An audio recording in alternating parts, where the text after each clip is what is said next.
I think that we do need to recognize that the era that we're working and living in is giving us some new tools and new ways to see how to do cross-cultural ministry that are going to be far more empowering than a lot of the old tools have been. The challenge we have here is how not to just go with the culture and embrace all the deconstruction that's happening, or become culture warriors and dig our heels in and just say no, no, no to all this stuff that's coming that we could really learn a lot from. So, I don't think that's something that we as evangelicals have a great tradition and history of.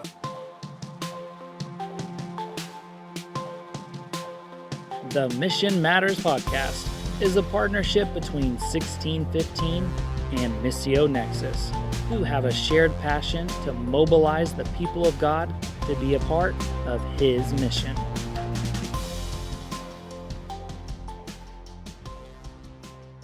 Well, hello and welcome to the podcast. I'm Matthew Ellison, president of 1615.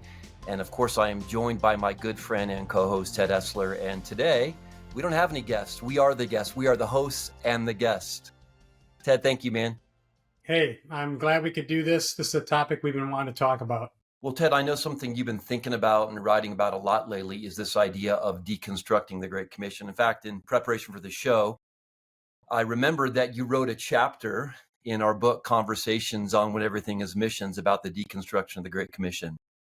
And though the deconstruction aspect we're going to talk about today is not necessarily in that chapter, you've been thinking about this, writing about this a lot. So I thought it'd be helpful if you just define deconstructionism first. I mean, before we do anything else, maybe everybody knows what it is, but it's certainly possible they don't. Well, I mean, there's academic definitions of deconstruction, but I think when we hear the word deconstruction, the best way to think about it is it's a critique. It should be a motiveless critique. In other words, we should be critiquing things without motive. But I think that a lot of the deconstruction that's happening now cannot really be defined without the motive of some form of takedown of whatever the idea is that's being deconstructed. So, deconstructionism, it's a movement. It's an academic movement that started in theology a long time ago. And in many ways, postmodernism itself is a deconstructionist movement. But what we're going to be talking about today is more specifically about what I think is a movement to deconstruct historical missiology in a way that kind of opens up a Pandora's box for how we understand the command of Jesus to take the gospel to the nations. Yeah. Well, let me just say, and I really mean this, your chapter was one of my favorites. We had contributions from David Platt, Ed Stetzer, a lot of great thinkers, but I really appreciated your perspective. So the current deconstruction in missions we're talking about, Ted, as you've already mentioned, is related to the idea of people groups. First introduced by Ralph Winter in 1974, I think it was, is what we've talked about. And this idea that the Great Commission, as given by Jesus, is not just about reaching nation states or reaching more and more people, but actually reaching every different ethnolinguistic grouping in the world. Yeah. So that's the deconstruction we're talking about today. And maybe you could unpack that a little more and let us know what's going on. I mean, why is this happening? So next year, it'll be the 50th year anniversary of when Ralph Winter introduced this idea at Ellison about unreached people groups. Now, to be fair, he wasn't actually the first one to talk about this concept, and you can find it in the whole decade preceding. But he really is the one that kind of made a fine point on it. And I don't think we can really underestimate the impact of that on how missions has been done for the last 49 years. I actually don't hardly know of a significant mission agency or church that's engaged in the Global Great Commission that hasn't at least been made aware of the idea that there are entire cultures cut off from the gospel. And his argument was essentially that we need to prioritize those groups with the least access to the gospel. And that was the big idea. Now, how successful has the missions movement been at seeing that happen? That's actually a very different discussion. Mm-hmm. But wrapped in to Winter's argument is the model of mission that is associated with the modern missionary movement. Literally crossing a cultural barrier, going and entering into a new culture and communicating Christ into that new culture. Now, if you're listening to this and you're thinking, well, that's really basic, that's 101 stuff. In terms of how we practice mission, it's not very 101, because even though this happened 49 years ago, the vast majority of mission work, mission money, mission personnel is continuing to be spent on the areas that are already reached. Yet, I think from an ideological perspective, we're going to call it the UPG paradigm, has been the dominant paradigm over the last 49 years. I think it also is important to point out that even at that Lausanne meeting, so when he presented, they invited writers to reflect and provide critique on what he was suggesting. And I would encourage listeners, go Google Ralph Winter, Lausanne, 1974, read what he wrote, and please read the critiques as well. The same critiques that were being made back then are part of the new deconstruction, although there's a little bit of a twist to those that we didn't have back in 1974. So let me just stop. Did I raise any questions, or are we pretty clear on where we're going there? Yeah, I think it makes sense. I'm going to ask you a question. We didn't script this one today. There's no show notes. We're just kind of freewheeling here. But my question is this, Ted. And this is a weighty question, so I apologize. I didn't give you, some preliminary notice on this one. But is the idea of reaching all the different people groups in the world, the ethnolinguistic groupings, as we've described, made popular starting in 1974, though there was some momentum prior to that, is that a product of modern missiology and Ralph Winter, or is that a biblical construct? That's my issue. Yeah, that's an awesome question.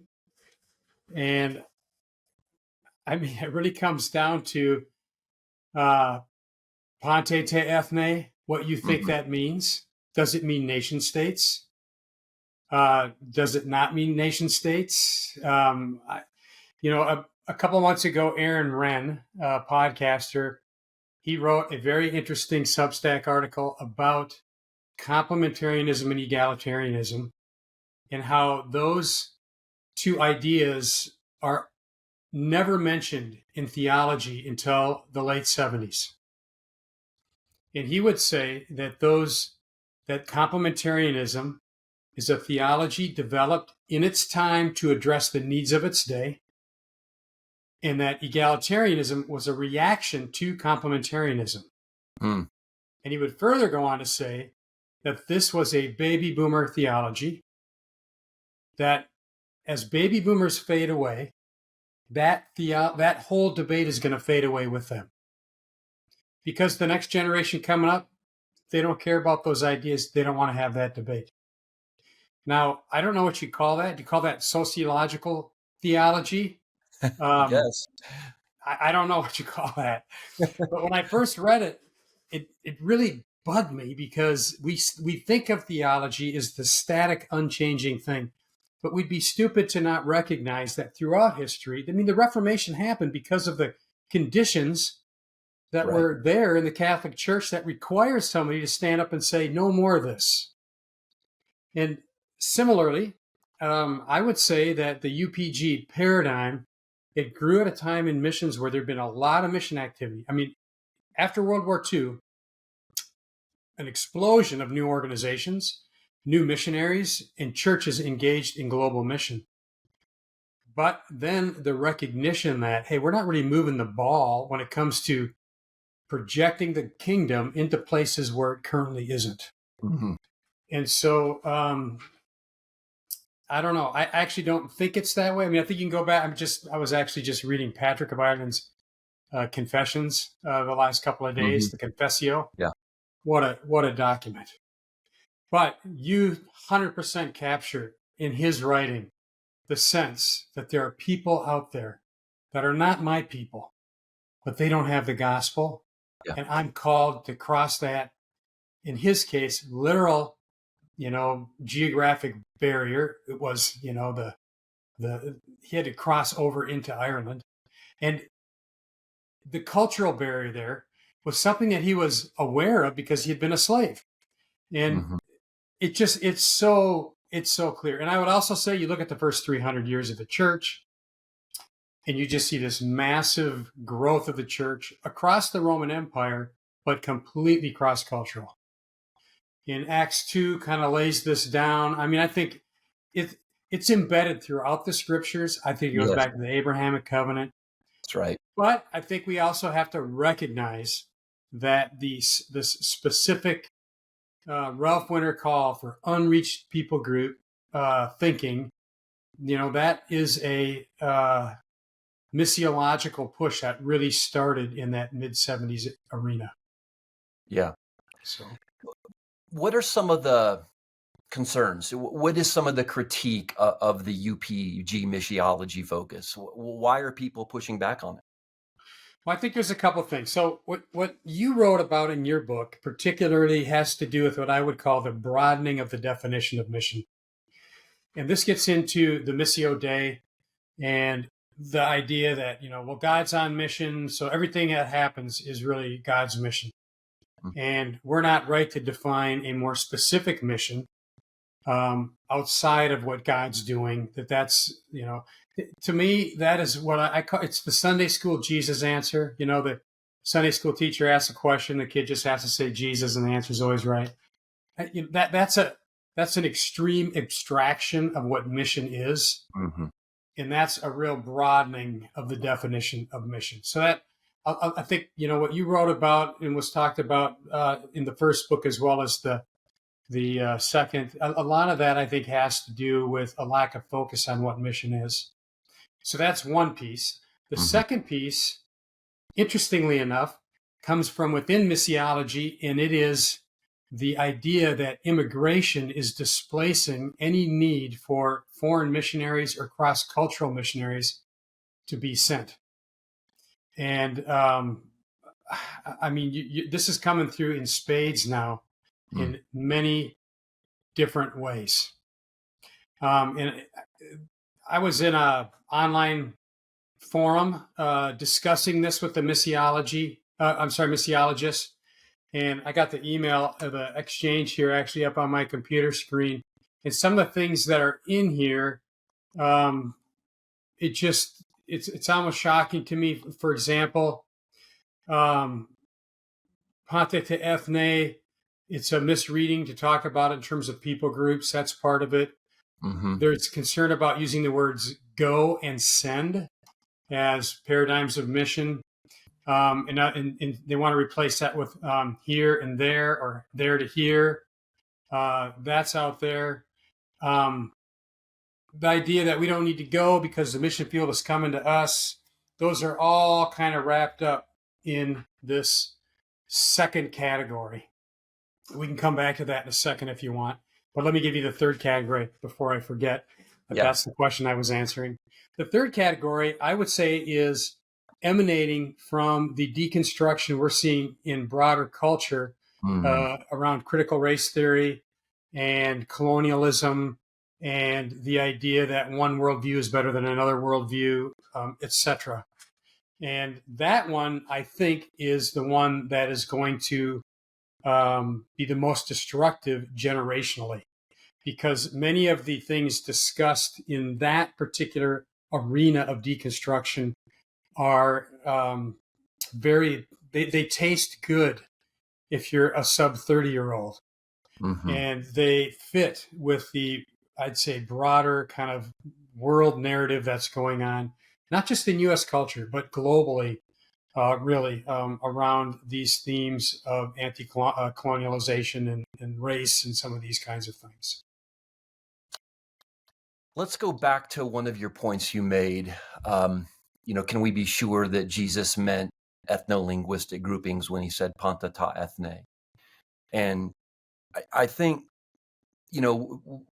missions is nuanced enough where we really ought to dig in and figure this out. We can't just assume things. And when we look at the use of ethnos in the New Testament, I don't have all my math right this morning, but the vast majority of times that it's used, it's not talking about people other than just the Jewish nation. It's talking about ethnolinguistic groupings. So it's not just talking about, the Jewish world and then this broad Gentile world. It's talking specifically about people groups. And then I think, again, lots of evidence in the New Testament and the Old, but I always go to Revelation 5, right? Who is worthy to take the scroll and to open its seals? For you were slain, and by your blood you ransomed people for God. And then this string of words, every language, nation, tribe, and tongue. And it just seems to me, if we look to the end of history, and that's what that passage represents, we can disagree on a lot of things, but if you believe in Jesus and you believe is who he says he is, that's a picture of the Holy Spirit peeling back the curtains of time and space. That's where it's all headed. And what's clear to me is that around the throne room, it is worshipers, redeemed people from all nations, tribes, and tongues. So again, it seems to me that we would want to say, how do we align our lives and labors with that end? And one of my concerns about this deconstruction is that if the goal of the Great Commission is not actually to take the gospel into every distinct language and culture, if that's not what Jesus meant, if he just meant, broadly the Gentile world as a whole, then Ted, there's really no sense going to the nations. I mean, there's no sense taking the gospel anywhere. We should just find locations where there is something happening and just go all at it. The goal of the Great Commission, to me, if you lose the people group paradigm, the goal of the Great Commission should then be just to win as many people to Jesus as you possibly can. And that just seems, off-putting to me. It just seems so selfish. Well, there's other language that Jesus could have used if he meant that. He could have said Gentiles. Goyim. I mean, there's the language that's used there, pante te ethne. Yeah. It does map well to Revelation. In Genesis 12:3, we read, all the families of the earth shall be blessed. I think that does get to the abject scale, a huge scale of what this is.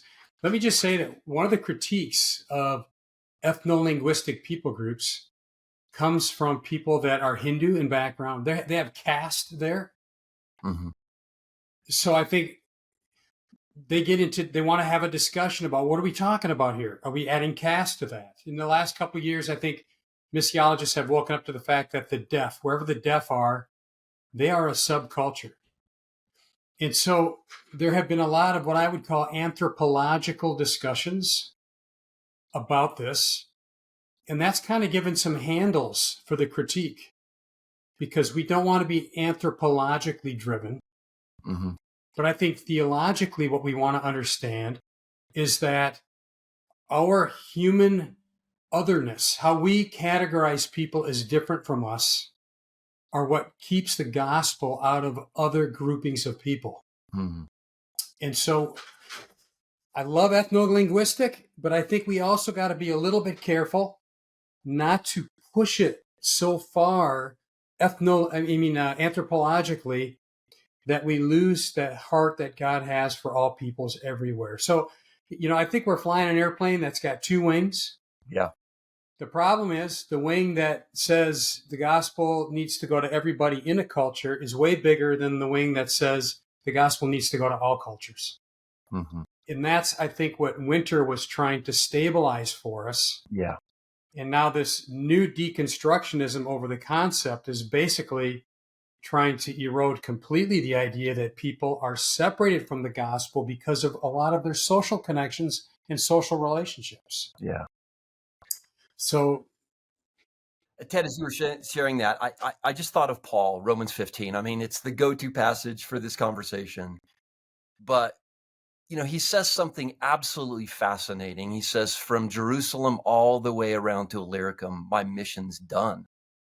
And what in that passage as well, he talks about his calling to reach the nations, the Gentiles, the ethnos that we're talking about. He roots it in Isaiah. It's always been fascinating to me that he doesn't go to the Damascus Road. I mean, he got his call to go to the Gentiles directly from Jesus. He was blinded. He was knocked on his fanny, but he doesn't do that. He goes right to Scripture. So his calling to reach the Gentiles was founded and fueled by Bible. I think that's an important thing for us to consider. He goes all the way to Isaiah. And then he says, my work in these regions is complete. I've got no more room. And, were there a lot of unbelievers remaining in those places, Ted? Of course. There was tremendous injustice. There was all types of ministry that was needed. But he said, I have this ambition to see the nations glorify God for his mercy. So I love that passage. And then I love what he tells to Timothy, do the work of an evangelist. He says, you stay, you stay where there's a gospel outpost and continue to win people to Christ and grow the church. So I like, it's not a dichotomy, it's both and, but as you point out, the problem is there's a great imbalance. The vast majority of attention and resources are being directed to places where the gospel is already present, while, again, those without access. But I appreciate what you said. We have to be careful. And I think Paul had that balance. He had this burning ambition to see the gospel proclaimed where it had not been proclaimed. But he told Timothy, you continue to bring gospel flourishing where you are at. Absolutely. And I think part of our issue in evangelicalism is we've reduced the Great Commission to Matthew 28, 19, and 20. And what you're doing right now is showing that it's actually a pan-scriptural theme, not just something that's plucked in that one verse. So, yeah, I think you're right on there. Hey, Ted, talk about your deep concern. You talked about this third point, and I'm not going to say it right, so I'll let you do it, but the one that really concerns you that has to do with race and, colonialism. Can you talk about that a little more? I'd like to go deeper into that. Yeah, this has actually been a lot on my mind the last few days because a book has come out. The book is called Christianity and Critical Race Theory. The authors are Romero and Liu. I haven't read the book yet, so I've actually purchased it, but I'm going to be reading it. Okay. And there's been a critique written about the book. That's easy to read because it's available at the Themelios website. That's the Gospel Coalition's journal. And you can go and you can read that review. It's a pretty critical review. But I've been watching the Twitter conversation about it going on. And that's the most interesting thing to me here in this discussion, because I think what I see happening is that missions is going to be like, it's like all these elephants are stomping and missions is on the floor, a little teeny mouse that's going to get stomped on by all these big elephants marching around, because much of the CRT critique of Christianity is going to be at the core and the center of missiological deconstruction. And particularly, I mean, it comes out very explicitly in a couple of different texts. There's a professor from Fuller that has written a book, co-authored with an American Indian pastor. I think his name is Mark Childs, and it's Sun Chan Ra. And that book is using very similar kind of CRT type ideas. And then you've got Mektis Hadi's A Just Mission. I mean, she really puts an exclamation point on it when she writes that John Chow did not need to be martyred to reach the Sentinelese Indians because they have general revelation. There's no need for him to have done that, and he was just like an American adventure blogger. Those types of deconstructions are going to be much, much deeper than anything the missions community has faced before. And it's coming from within evangelicalism. Those two books I just mentioned are both published by InterVarsity. And I'm not sure that there are any missiological leaders that are ready to take on these kind of deconstructions and address them appropriately. So I think we're going to be struggling in this area for some time to come. So, Ted, how do we help the UPG narrative? You know, you clearly are an advocate for it. I'm hearing this. I mean, I've known you for a long time. It's one of the reasons I was so glad you were appointed by God to lead Missio. I think it's so important that this remains at the forefront. And yet you have a balanced perspective, you know. For example, we've talked about the 2% at times, you know, the 2% being the magic number and the reach number, and it's arbitrary. We've had this discussion. So, you know, your foundation is biblical, I believe. And yet, you know, you understand the conversation going on. You're sensitive to it. You're listening and all these things. How do we help preserve the UPG narrative? Because I'm here. If I'm putting words in your mouth, and I don't think I am, I think that's what you're saying needs to happen. We need to preserve this narrative, right?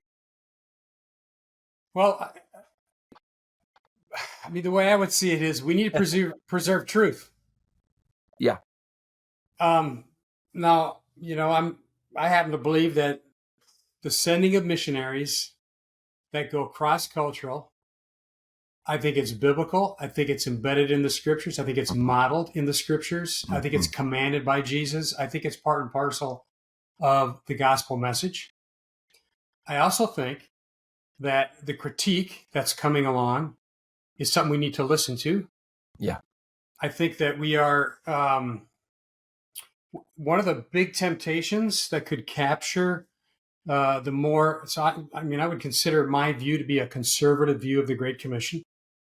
And I think that one of the things that we are subjecting ourselves to is kind of bandwagoning on with all the kind of anti-CRT kind of thinking. And I think that's something we got to really avoid. We got to be good listeners now more than ever. On the flip side, when somebody writes, you know, missions is rooted in white supremacy, you know, I'm sorry, that's just ridiculous. That is not true. And that is something that I will fight against, at least for my understanding right now. And I know my own heart. And I worked across cultural lines, and I worked with white people, and they were unreached. Somehow, we've got to figure out how to have this conversation in an open and honest way, and move the ball further through learning. Now, let me just say, you're going to be hearing this word a lot in missions in the decades to come. The word is mutuality, and it's a good word. It's a strong word. It's a strong idea. If it's going to be framed and it's going to be defined by those people that want to say that all missions is white supremacy, it's not going to be such a great word. On the other hand, if it's going to be critiqued by the historical practice of mission and thrown out as invalid, then it's going to also not be helpful. I think that we do need to recognize that the era that we're working and living in is giving us some new tools and new ways to see how to do cross-cultural ministry that are going to be far more empowering than a lot of the old tools have been.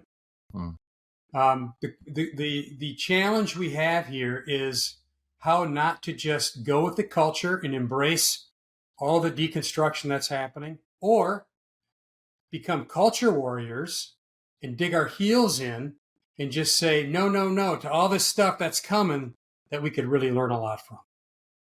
So, you know, I don't think that's something that we as evangelicals have a great tradition and history of. I know my own failings in that area and my own struggles to do that well. So, I don't know, it's probably not the answer you were looking for, but I do think we have got to be careful here. We're at a real important point in terms of how we want to react as a missions community to what's going on. No, I really appreciate your answer. And I had a hard time framing the question, but you're holding fast to truth. It's not about preserving a UPG narrative per se. It's about saying when it comes to the essentials of our faith, we have closed hands, right? But when it comes to these other issues, some of the methodological stuff and other things, we need to listen. We need to have open hands. And some of it we may not agree with, and some of it's not good, I mean, as you mentioned. But as you were describing that, I think of what a missionary does in field when you're trying to build a bridge. It's the same thing. We need to practice those contextualization skills, with our brothers and sisters in the missions community. And that's being empathetic, listening, unswerving when it comes to the gospel, but having, an openness to have the discussion and to learn and grow and to hold some things loosely. Maybe some of the ideas we have are going to shift a little bit. I think the key, and you said it, is holding fast to historical gospel truth as we believe it's been revealed in the Word. And it's one of the things I love about your chapter. In book 2, you close with this idea that, there's this movement right now caused by deconstruction. It's critical thinking. And you talk about there's good aspects of that. There's some really good that comes from critical thinking. But you say at the close, we don't need to rethink missions. We don't need to reimagine missions. We need to rediscover it. And again, that requires critical thinking because these are crazy times we live in. So yeah, I totally appreciate your answer, Ted. Let me just say that there are some very helpful things that we can be thinking about in the midst of all this. For example, Unreached People Group thinking, that paradigm, what it does is it recognizes Indigenous culture. Yeah. Now, why would anybody want to sweep that under the rug and say that's not important? That's dumb. This is a very powerful argument that could be made in this context, that we need to be seeing people within the context that they have, honoring those cultures, learning and listening as we go in, speaking their languages. That's an example of how we could address some of the, I would just say, I almost think they're anti-intellectual arguments that are being made against the sending of missionaries right now. Mm-hmm. But it takes a little deeper thinking, than we've had in the past. And I would say there's a dozen of those handles that I've come up with, just sitting and kind of reflecting on some of the themes that I'm hearing that are critical in light of where this UPG paradigm is. I mean, I think also you can, for example, the second area of deconstruction, that immigration is displacing the need to send missionaries. How many immigrants are there in the world today, Matthew? You want to take a guess at it? I don't know, Ted. But I know it's a small number compared to the large populations of unreached around the world. Okay, so it's 2.3% of the world's population is considered foreign born. All right? Mm-hmm. That means you're living in a country that you were not born in. Yeah. That's 218 million people. Mm-hmm. How many people live inside of cultures that we would consider unreached today? Oh my gosh. Some estimates about 3.1 billion. That's right. So, it's great that you want to make the argument that we should be doing immigration ministry. I believe in that. And I think we should be doing it. Absolutely. I think it's a particular opportunity for local churches to be considering and getting engaged in. But does that mean it displaces how we've seen the need to send missionaries? Well, no, of course it doesn't. Not with those kind of realities and those kind of numbers. And so we just got to get a little bit smarter, I think, when we talk about some of these issues and think about some of these challenges that we're facing. Yeah, it's Acts 17. I mean, God is behind the migration of people. And Paul writes about that and says, this is so that some might call on him. every person listening to this podcast, you should lift your eyes in your neighborhood, in your city, in your community, and say, Amen. who's Amen. God brought here? But we will not reach the dark half, as Robertson McQuilkin called them, just by reaching these people that have come to our doorstep. We must take the gospel to them. I think that's really important, Ted. Yeah, and you know what, Matthew, what we're suffering from is binary thinking on these issues. I know. It's not this or that, okay? It's both and it's all hands on deck. It's not to be an argument about whether or not we should be engaged. It's whether or not why everybody isn't engaged. And then again, I tell you, I know our tribe, man, our tribe. It's this false binary. Totally agree. And it ends up in so many areas of ministry. You know, it's not just this one, it's so many. Yeah. Something else you said, I just want to come back to, colonialism, white man's agenda and all these things. We've talked about it a few times on this podcast. And in fact, I think Woodbury's been our guest once or twice.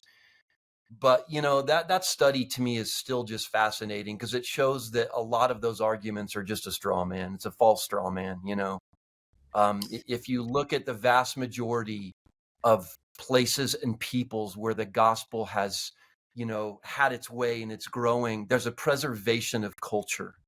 There is a raising of justice and all of these things. Yes, there's been bad actors. Yes, there's been bad missionaries. Yes, there's been colonialism. But if you look at the gospel good, the argument just doesn't really hold up. So I appreciate you bringing that up.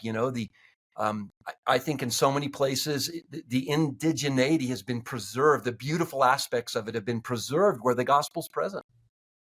And, I would say, even on that topic, if somebody, after that podcast, somebody wrote me and said, "Oh, you're an apologist for colonialism now." And I'm sorry, I'm not an apologist for colonialism. Yeah. That's not my objective. That's not what I'm trying to communicate. And I think we need to really hear the critique that missionaries participated in colonialism. Mm-hmm. We need to hear that, and we need to let that change our strategies and our way of thinking about how we do mission. So we don't want to be fearful of that critique. On the flip side, part of this whole deconstructionist movement, it's to see everything negatively. Mm-hmm. And to not recognize that in the midst of the terrible stuff that's happened historically, some good stuff happened as well. It's anti-hero. There can be no heroes.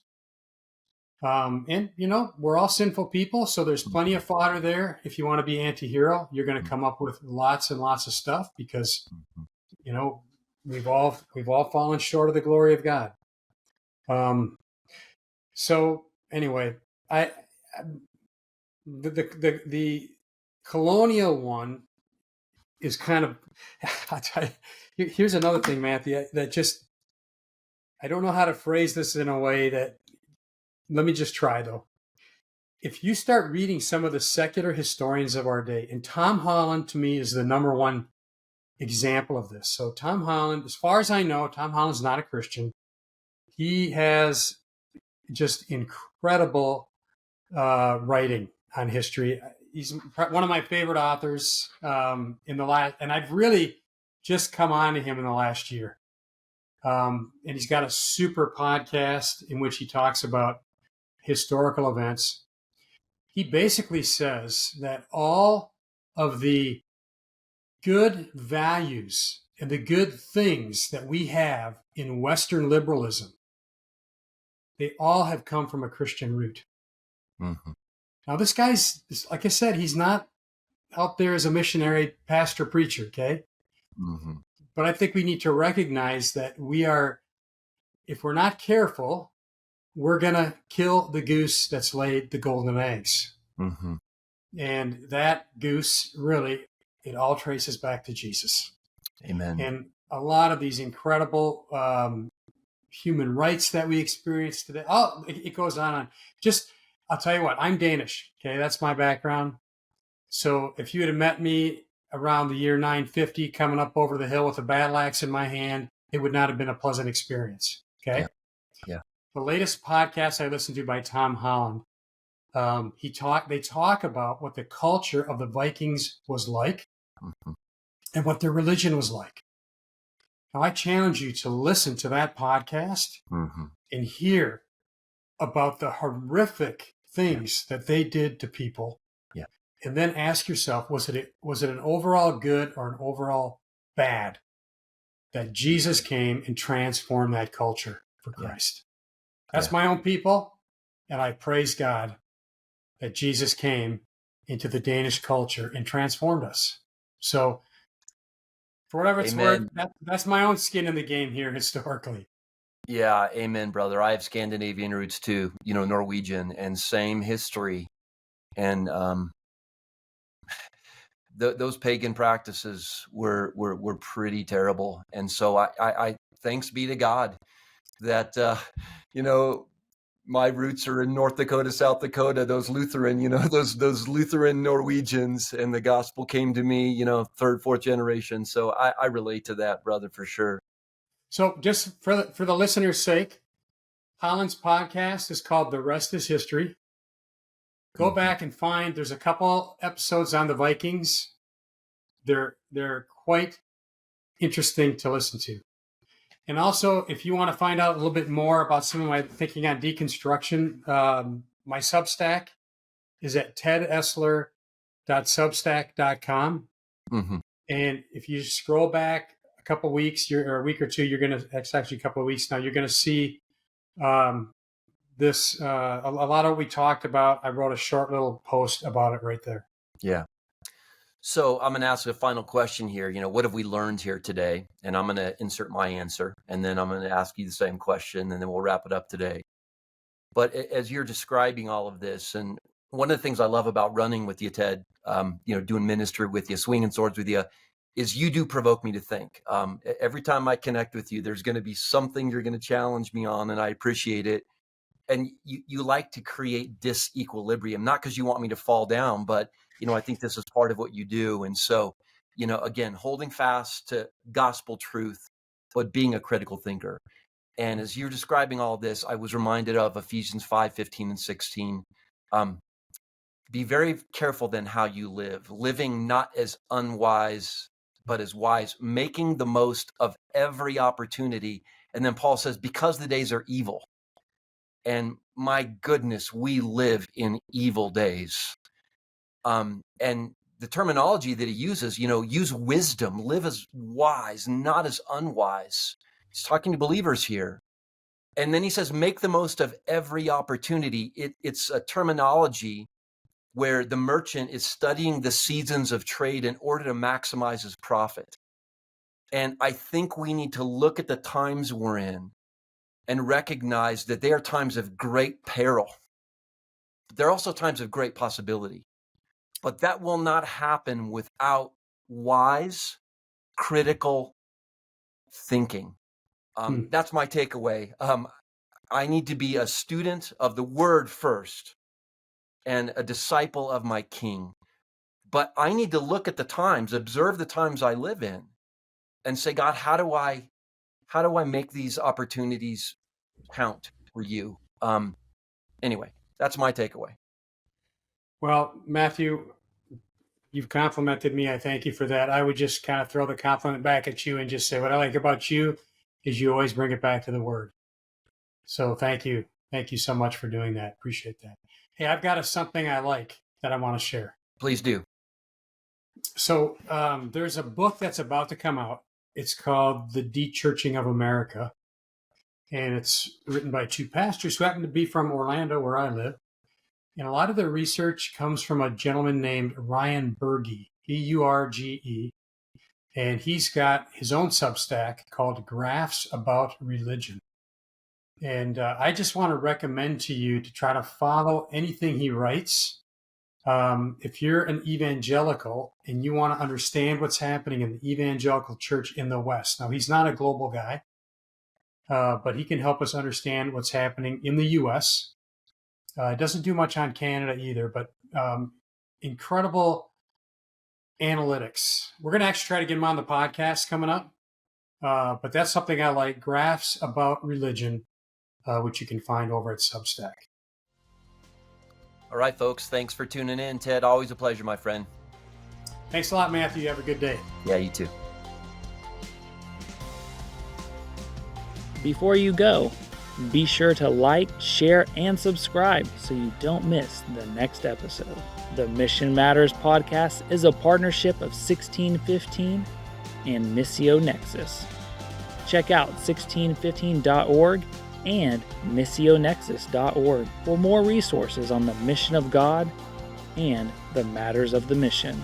The Mission Matters podcast is hosted by Matthew Ellison, president of 1615, and Ted Esler, president of Missio Nexus.